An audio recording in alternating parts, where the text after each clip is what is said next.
Great.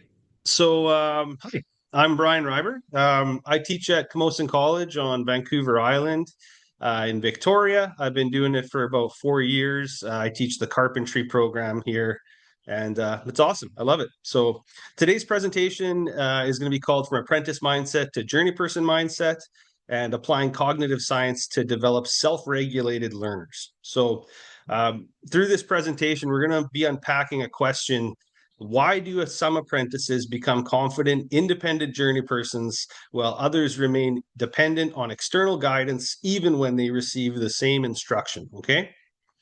So I've been a carpenter for most of my adult life. And now that I teach carpentry, I get to watch people go through a transformation that I don't think I really appreciated when I was going through it myself. They come to us as apprentices, and eventually, hopefully, they leave us thinking like journey persons.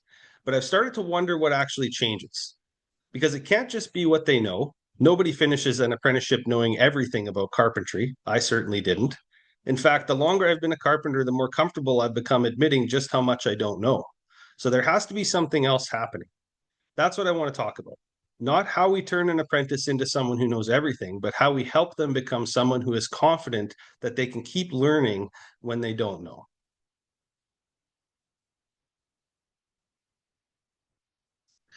I taught a lot of apprentices over the years, and I've noticed a pattern. Early on, I hear questions like, Brian, is this right? I look at it and I ask, have you checked it? No. Well, check it again. They check it, come back and ask, is it right now? Sometimes my answer is, I don't know. It's your work. How could you prove to me that it's right? That can be frustrating because they want the answer, and I usually have the answer. It would actually be faster for both of us if I just gave it to them. But something interesting happens as apprentices develop. The questions change. Instead of, is this right? I start hearing, I've checked this 3 different ways and I still can't figure out why I'm getting this measurement. And that's a completely different question. Eventually, something even better happens. Another apprentice asks a question, and before I can answer, the student starts helping. That's when I know something has changed. They haven't suddenly learned everything about carpentry, they've changed the way they approach not knowing. Taylor and Marno include a quotation from Mary Catherine Bateson that captured this for me. We are not what we know, but what we are willing to learn. The more I've thought about that line, the more I've realized that it describes the kind of tradesperson I'm actually trying to develop. I've started thinking about this as 2 different mindsets, not 2 different kinds of people and not permanent labels. They're stages of development. At one end is what I'm calling the apprentice mindset. It naturally relies on other people. Tell me what to do, tell me if I'm right, tell me what comes next, give me the answer. That's appropriate when you're learning, but somewhere along the way, something needs to change. Imagine a journey person standing on a job site who encounters something they've never seen before. There isn't always someone beside them with the answer key. They have to ask, what do I know? What don't I know? Where can I find the information? What could I try? How will I know if I'm right? And maybe most importantly, can I figure this out? When I started researching this, I found language for what I had been watching for years. Knowles and his colleagues described adults as becoming increasingly self-directed. Zimmerman describes self-regulated learners who plan, monitor, reflect, and adjust. Bandura's work on self-efficacy helps explain the belief that I can figure this out. An apprentice can encounter something unfamiliar and think, I don't know how to do this. The journey person can encounter the same uncertainty and think, I don't know how to do this yet. That little word, yet, is really what the rest of this presentation is about.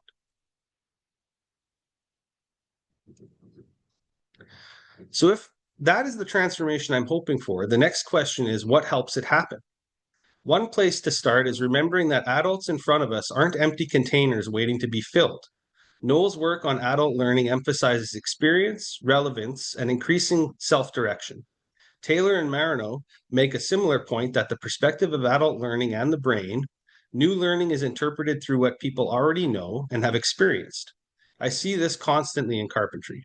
A student who has spent years working with tools sees a framing problem differently from someone holding a circular saw for the first time. Someone who has built decks may recognize a pattern in floor framing before they know the formal terminology. So rather than treating prior experience as something we have to work around, I can use it. And relevance matters. If I introduce a calculation as a formula they need for an exam, I may get compliance. If I put them in front of a real framing problem where the calculation solves something they actually care about, I get a very different level of attention. For me, adult learning is less about delivering information and more about creating a reason for the learner to take ownership of it. That also means recognizing that learning isn't purely intellectual. Taylor and Marino helped me think about the interaction between working memory, existing mental patterns or schemas, emotion, and reflection. When an experienced carpenter looks at a floor plan, they don't see hundreds of disconnected lines. They see systems. They recognize beams, bearing points, openings, joist direction, and sequence. Years of experience have organized that information into patterns. A new apprentice doesn't have those yet. To them, the same drawing can be a wall of information. And if they're also anxious, worried about looking foolish, making an expensive mistake, or falling behind, now we're asking for a limited working memory to manage both the task and the emotion surrounding the task. That realization changed how I think about difficulty. Sometimes a student isn't struggling because they aren't capable. Sometimes we've simply given them too much to too much to process at once. And that brings me to the piece of research that originally started this whole presentation for me: cognitive load.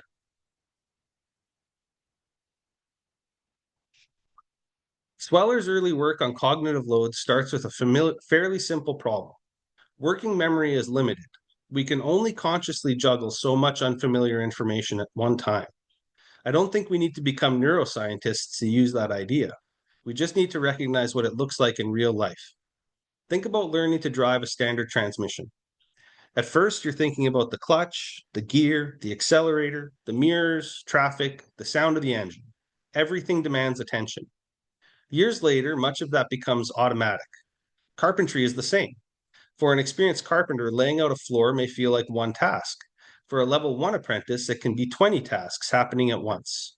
Cognitive load theory gives us language for the load created by the complexity of the material itself, the load created unnecessarily by how information is presented, and the mental effort involved in building useful knowledge structures. The practical question for me became, if working memory is limited, how do I stop overwhelming it while still letting students do difficult work?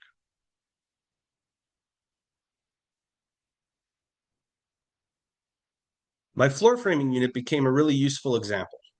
If I walk into the shop on day one, hand a set of plans and say build the floor, I have created an authentic task, but probably not a very good learning experience for a novice. So I chunk it. First, layout, then beams and posts, then rim joists, then common joists and trimmers, then headers and tails, then blocking and bridging, then subfloor. The finished product is still a floor. I'm not making the work artificially easy. I'm controlling when the complexity arrives. Sweller, Ayers, and Caliuga's work on cognitive load theory supports this kind of sequencing and guidance. The important part is that the support shouldn't stay forever. Early on, I may tell them where the checkpoint is. Later, I expect them to create their own checkpoints.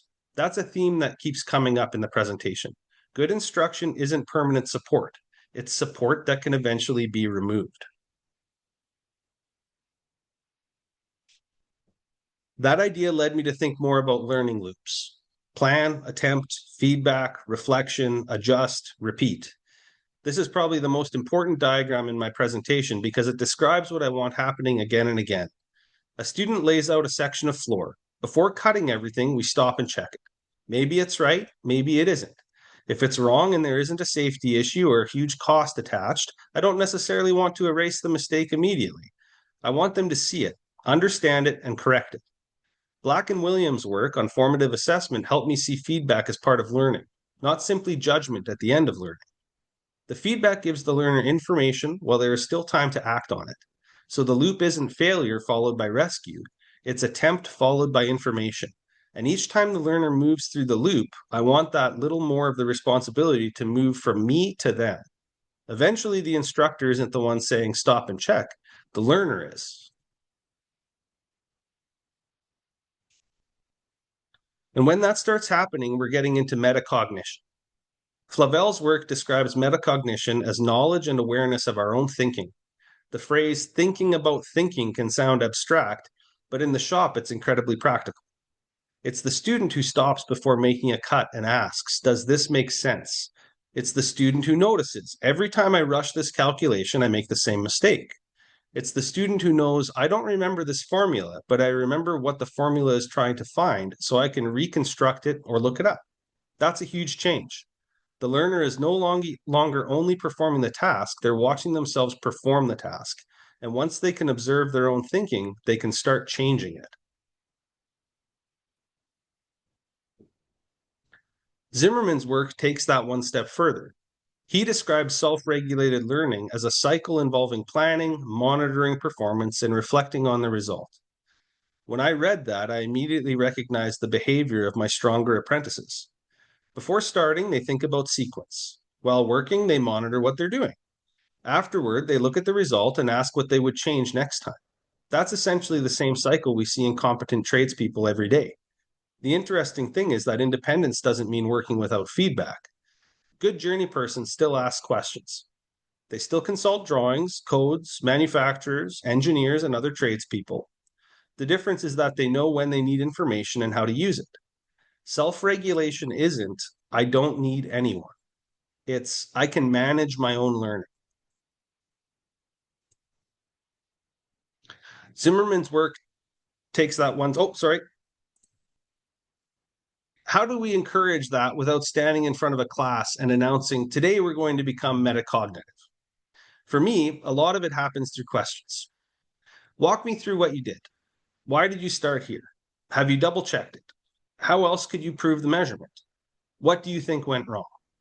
Pintrick's work on metacognitive knowledge helped me recognize that these aren't just questions to test whether a student knows the answer. They can make the learner examine their own strategy. And I try to model the same behavior. If a student asks me something I don't know, I say, I don't know. When I was younger, I thought admitting that made me look weak. Now I think the opposite. We look it up, we open the code book, we search for the information. If I have to come back tomorrow with the answer, I write it down and come back tomorrow. I want students to see that knowing isn't the problem. What matters is what to do next.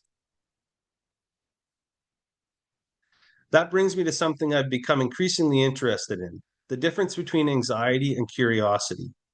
Both can begin in the exact same place, uncertainty. You don't know the answer, but uncertainty can send us in two very different directions. Anxiety says, I need this uncertainty to stop. Just give me the answer. Curiosity says, I wonder what's going on here. Seeing and colleagues found that curiosity can actually make uncertainty more enjoyable and can encourage people to tolerate delayed resolution rather than needing the answer immediately. Immordino Yang's work also reminds us that emotion and cognition aren't separate systems. How we feel about the problem affects how we engage with it. I see that in the shop. When a student is anxious, their world gets smaller. They want the answer now. When they're curious, they start trying things. So part of my job is not to remove uncertainty, it's to help make uncertainty feel safe enough to explore. That's why the learning environment matters so much. I want mistakes to be normal, not careless mistakes about safety, those require immediate intervention, but learning mistakes. Those are valuable. If every mistake produces embarrassment, frustration, or a public correction, students learn to hide uncertainty. And if they hide uncertainty, I lose the opportunity to help them learn from it. Taylor and Marno emphasize the role of emotion in adult learning, and Immordino Yang's work makes a similar connection between emotion, meaning, and cognition. For me, psychological safety doesn't mean lowering standards. Actually, I think it lets us raise them. I can say, that isn't good enough yet, while also communicating, I believe you can improve it. The standards stay high, the threat comes down, and when the threat comes down, curiosity has room to come back. Of course, curiosity alone doesn't make someone competent. At some point, you have to do the work. This is where research on expertise becomes useful. Erickson and the broader work collected in the Cambridge Handbook of Expertise and Expert Performance emphasize that high-level performance develops through sustained practice, feedback, correction, and refinement. That matters because repetition by itself isn't enough. If I practice something badly 100 times, I've become very efficient at doing it badly. One phrase I use with students is, first we do it well, then we do it fast. Accuracy first, understanding first, then repetition starts building efficiency. And that's also why feedback matters so much early in the process. The goal isn't endless instructor correction. The goal is to establish a good model, practice against it, notice the gap, adjust, and repeat. Eventually, the learner becomes capable of providing more and more of that feedback to themselves. This also connects to something I've always struggled with in the trades education: memorization. There are things carpenters need to remember. I'm not against memory, but I don't want memory to become a substitute for understanding. Brown, Rodinger, and McDaniels Make It Stick pulls together research showing that durable learning is strengthened by retrieval, effort, reflection, and using knowledge rather than simply rereading it. I see the difference with formulas. A student can memorize a formula long enough to pass an exam and then forget it. But if they understand what the formula is doing, what relationship it's describing, and why it works, forgetting the exact sequence isn't catastrophic. They can relearn it. I tell students, you learned it once, you can learn it again. That to me is much more powerful than pretending a journey person should carry every formula they've ever learned permanently in their head. That leads to transfer. This may be the biggest outcome I'm after. I don't need a student to prove that they can build the exact floor I taught them to build. I need them to take what they've learned from that floor and use it on a floor they've never seen. Bransford, Brown, and Cocking, How People Learn, emphasizes that experts organize knowledge about meaningful concepts and can use that knowledge flexibly. That's the difference between knowing a procedure and understanding a principle. If I understand why something works, I have a much better chance of figuring out how to adapt it. And this goes far beyond carpentry. A nurse, mechanic, veterinarian, electrician, firefighter, teacher, none of us can be trained for every situation we will ever encounter. At some point, education has to transfer. If all I've taught you is how to repeat what I've showed you, I've prepared you for yesterday's problem. If I've helped you understand why you have a chance of solving, if I help you understand why you have a chance of solving tomorrow's problem.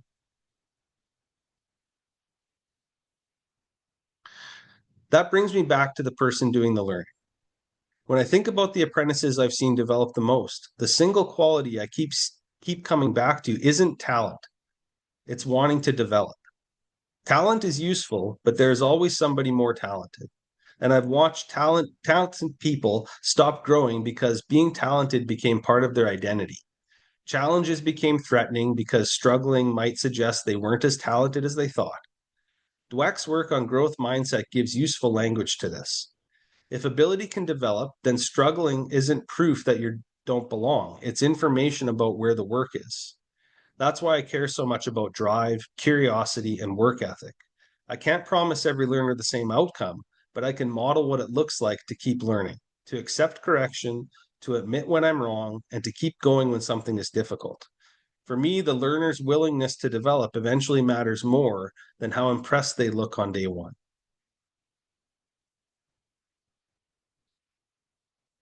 If learners repeatedly experience that process, challenge, effort, feedback, adjustment, success, something else begins to develop. Bandura calls it self-efficacy, our belief in our capability to deal with a situation. I think of it more simply as this sentence: I can figure this out. Not this will be easy, not I already know the answer. I can figure this out. That belief is earned. It comes from mastery, experiences, from facing something difficult and discovering that your actions can change the outcome. That's why I don't want to remove every struggle from learning. If I solve every difficult problem for the student, I may make today's lesson smoother, but I also take away an opportunity for them to discover what they're capable of. Sometimes the most valuable thing I can give a learner is enough support to succeed without taking ownership or the success away from them.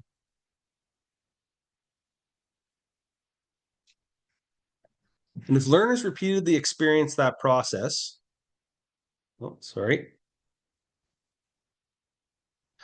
this is only something I expect from my students.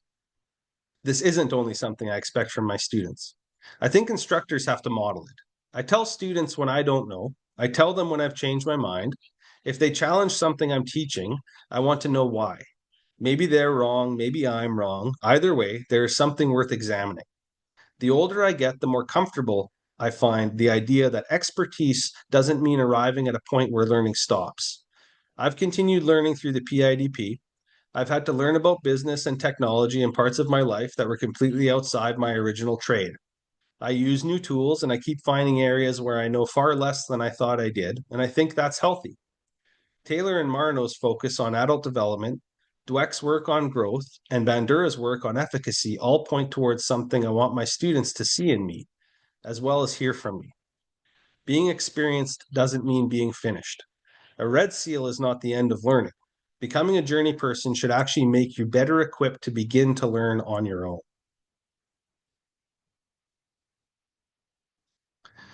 So, if I had to reduce everything I've talked about today to one idea, it would be this: a journey person is not someone who knows everything. A journey person is someone who has learned how to keep learning. They can manage uncertainty without immediately running from it. They can plan, attempt, check, reflect, and adjust. They can make a mistake without turning the mistake into an identity. They can ask for help without surrendering responsibility. They can say, I don't know, and then do something about it. And eventually, they can help someone else make the same transition. That's why I keep coming back to the quotation that started this for me. We are not what we know, but what we are willing to learn. I used to think my job was to teach people carpentry, and I still do that. But I think the deeper job is to help people develop the kind of person who can actually stand in front of something they've never seen before and say, I don't know how to do this yet, but I can figure it out. Thanks. I'm interested in hearing whether you recognize the same transition in your own field. What does it look like when someone stops thinking like a learner who needs the answer and starts thinking like a professional who knows how to find one? You guys have any questions?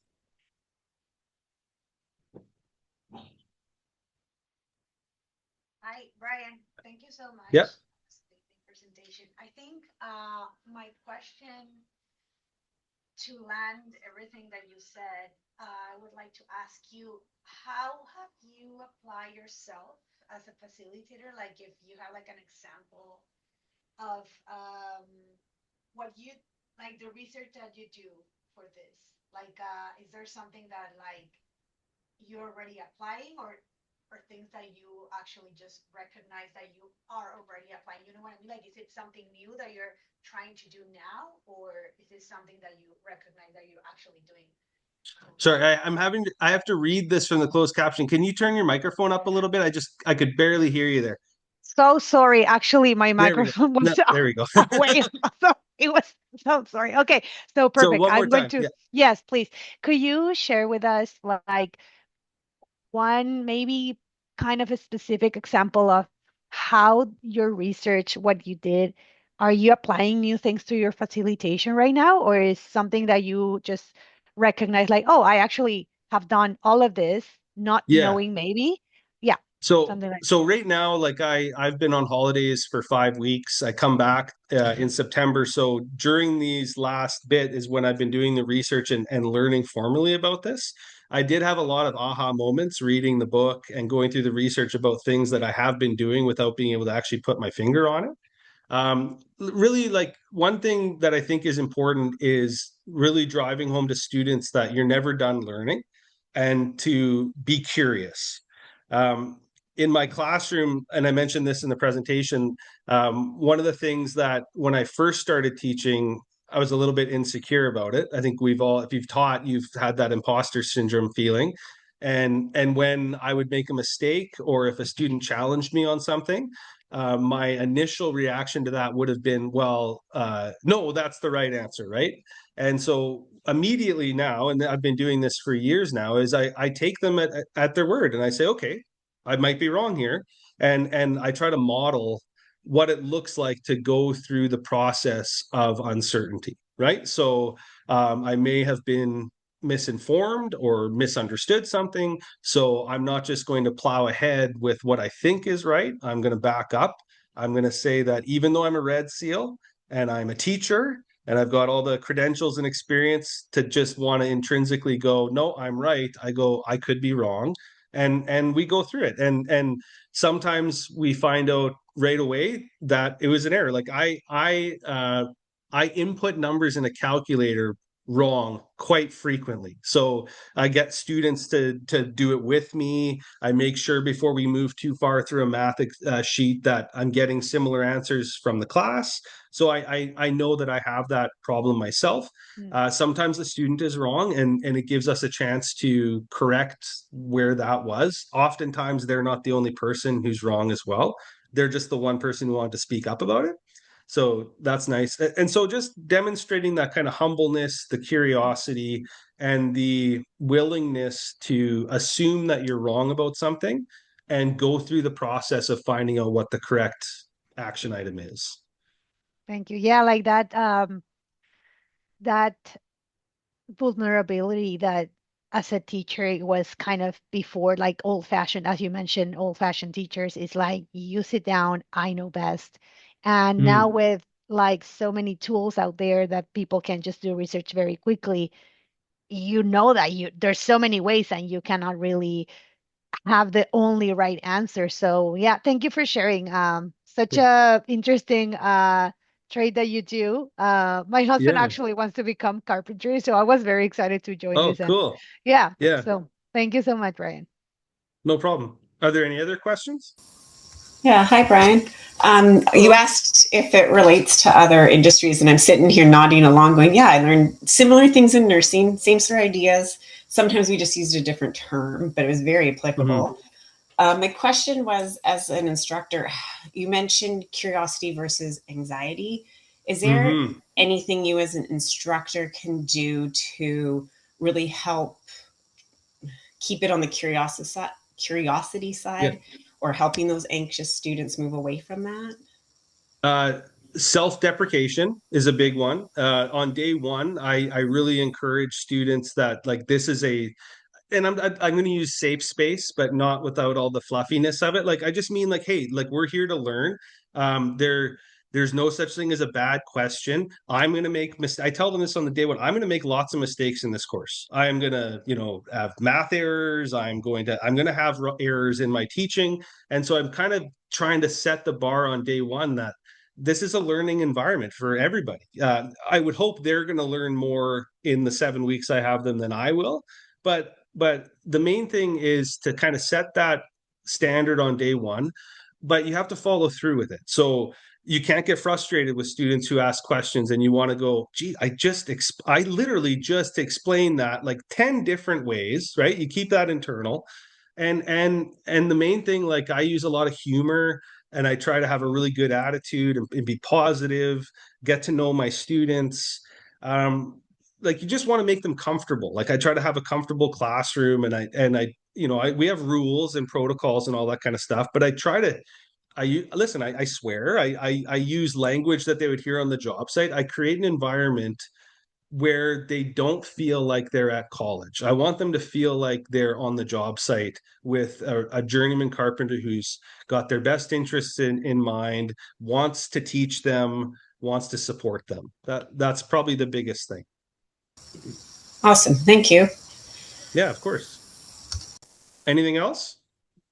Hi, very nice. My name is Michael. Hi, Michael. Uh, yeah. So, I agree with so much with you. What you said is to find out it's students when students go doing things wrong. So that it is find out as early as possible. That remind me about for quality, good quality definition. There are some definition of what is good quality. One of the criteria is doing things right. It is the first time. That's what Mm. was similar what you are saying. But sometimes it is hard for us to find out or to control to find out the students not doing precisely at the first time or as early. So what measures as our as instructor we can take such in the lab to find out to find out this situation as early as possible. Have you think Lots of projects. Sorry. Mhm. So is the question about how do we verify what is quality and what isn't quality? Like how do we actually how do we find out as early as possible? yeah, and Yeah, this is because the sometimes it's this is most of the the idea. students. Yeah, this is the idea of doing it well first and then getting faster at it. Hmm. That's what your question is. Yeah. So we have a lot of projects. So we basically do a project every day. We have some large projects that take a week or two to complete, but every day we do something that gets them on the tools, pulling a tape measure, reading plans. So the main thing is you can't leave too long. Like so lots of formative assessment through that cycle, but also having the time to do the summative assessment to actually get an idea of how they're understanding it. So my advice there would be have lots of small projects early on that are kind of stepped up so that you have a fairly simple task right away. You can see, okay, the whole class has this simple task dialed in. Then you can kind of advance it a little bit more, not just waiting to do like weekly exams or something like that. The other thing is you have to mark things fast. So I've been in classes where I've submitted multiple assignments, and this has happened in my PIDP where I've done assignments from weeks ago and I haven't gotten any feedback on them. And so it's our Mhm. job early on to make those course corrections, or like early in the apprenticeship in my case. And so we need to structure the course to have projects that allow the student to turn them over quickly. And we equally need to match that by assessing those and giving the feedback as soon as possible. And if you kind of synchronize those two things, you'll have a pretty good idea of where students are at by, say, the second week or third week in a program. Yeah. Does Yeah. that answer your question? Yeah. Yeah. Thank you so much. Mhm. Of course. Anything else? I think it's going to come down. I don't want it yeah, we have less than 1 minute remaining here. Okay. So this has happened to me before where it just shuts off. So I'm happy to keep talking till it's done, but I just want to thank you all for contributing and asking the questions and putting up with me reading the script, because I don't read from a script when I teach carpentry, but I don't teach cognitive science. So I had to create a script for this one. And it's a little bit awkward, but this is more how I can communicate with my class for sure. Anything else? No, thank you, Brian, so much. It was also Okay. very helpful for our presentation. So thank you. Yes, of course. Thank you. No problem. Have a great Yeah, day, everybody. Yeah, thanks, thank you. Brian. Really Good luck in enjoyed the it. rest of your course. See ya.